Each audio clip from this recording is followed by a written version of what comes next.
চট্টগ্রামের পতেঙ্গা থানার ৪০ নং ওয়ার্ডস্থ খেজুরতলা মাদ্রাসা রোডে মান্নানের টিনশেড কলোনিতে মালাসহ ৪ জন নারীর উপরে হামলা, নগদ টাকা ও স্বর্ণ অলংকার লুটপাট করার অভিযোগ উঠেছে মাসুদ গ্যাংয়ের বিরুদ্ধে। গতকাল ১৬ জুলাই বুধবার এ ঘটনাটি ঘটেছে বলে জানিয়েছেন ভুক্তভোগী ৪ মহিলা। ১৭ জুলাই বৃহস্পতিবার বিকেলে এসব তথ্য জানা গেছে। এ বিষয়ে মালার কাছে জানতে চাইলে খবর 24-কে বলেন, বিগত ২ মাস যাবৎ খেজুরতলা মাদ্রাসার গলিতে বাসা ভাড়া নিয়ে জীবনযাপন করে আসছে। গতকাল রাতে হঠাৎ করে ৪-৫ জন লোক এসে পুলিশের মতো ঘরের প্রতিটি স্থানে তল্লাশি করেছিলেন। এখানে রুম খালি আছে, এখানে একটা ভাড়াটি বলছে যে রুম খালি আছে। পরে ও মহিলা আমাকে রুম দেখাইছে, 4টা রুম দেখাবার পরে বলছে যে ইনচার্জকে বা জমিদারকে, ঠিক আছে। তখন বলছে যে জমিদার হয়েছে সেলিম।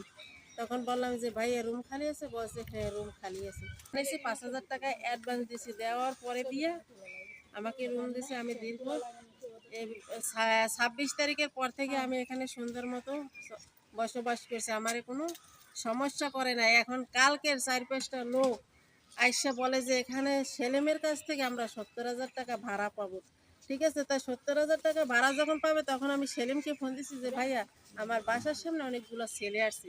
ছেলে আসার পরে, ঠিক আছে, এখন ওনাকে আর পাইছি না, ফোনটা বন্ধ পরে পোলাপানে আমাদের বাসার ভিতরে ঢুকিয়া আমরা যা মহিলা যে কয়জন ছিলাম, ঠিক আছে, আমাদেরকে টর্চারিং করছে, ওদের গায়ে হাত দিছে, ঠিক আছে, বিভিন্ন রকম। আর আমার পাশে যে ভাড়াটি, ঠিক আছে, ওই ভাড়াটিটারে তালা মাইরা মান্নান ভবনের ইনচার্জ মাসুদ আছে, তারপরে মান্নান ভবনের ছেলে, ওর জমিদারের ছেলে, ঠিক আছে, আছে, তার জামাল আছে, হাসান আছে, মাসুদ আছে, চুমকি আছে, আরও কয়েকটা ছেলে আছে, ঠিক আছে। ওদেরকে ভালো করে আমি চিনি না। এখন ওরা আমাদের মালামাল যা কিছু আছে সবকিছু নিয়ে গেছে। অনুমানিক কত টাকার মালামাল ছিল? মালামাল ছিল আমার একটা টেরাং ছিল, টেরাঙ্গে আমার ৪৫,০০০ টাকা ছিল, একজোড়া কানের দুল ছিল, আর আমার ঘরের ৬টা ফ্যান ছিল, আর হাড়ি পাতে যাবতীয় এগুলো ছিল। একটা টাচ মোবাইল ছিল, টাচ মোবাইলটা কেটে নিয়েছে, এটা আমি বলতে পারি না, আমার বিছানার উপরে ছিল। যখন তারা আসছে তখন আমি এখানে করেছে এলাকার পোলাফানে, ওরা হয়েছে এলাকার পোলাফানে, ঠিক আছে।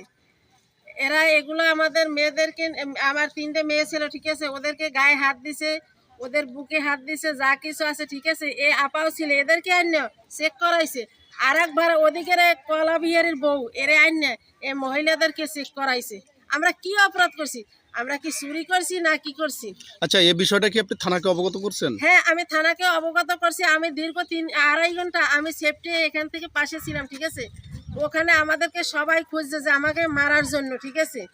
এখন 9 ফোন দিছি, ফোন দেওয়ার পরে বলছে যে ঠিক আছে, তো আমি পতেঙ্গা থানায় ফোন দিতেছি, তুমি থানায় যাও, ঠিক আছে।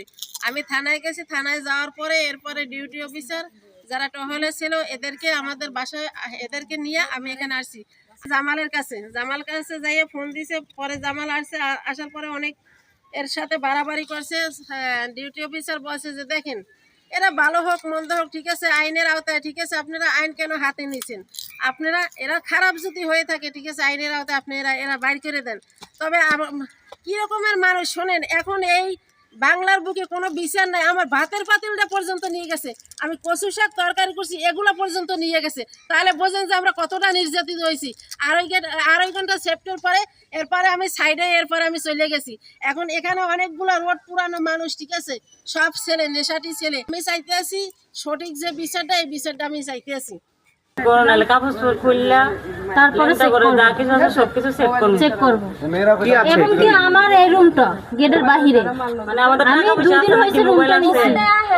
আমার রুমের তালা ভাঙ্গা আমার ঘরে যত মাল জিনিস ছিল সব নিয়ে গেছে। এবং কি আমারে আরো মেয়েদের সাথে আমাদেরকে 2 থেকে 2.5 ঘন্টা তালা মারিয়ে তারপর বন্দি করে রাখছে। বন্দি করে রাখকে তারপরে আমার বিকাশে টাকা আনছে, আমার বাড়ি থেকে আমি টাকা এনে দিছি 9,500।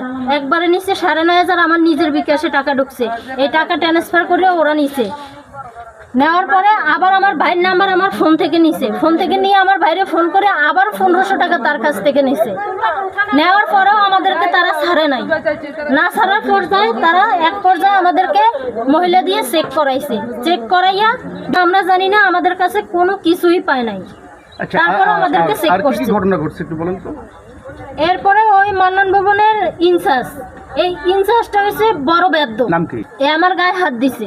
আচ্ছা, তো আপনি এখন কি চাচ্ছেন? আমি চাচ্ছি যে এর একটা সঠিক বিচার হোক।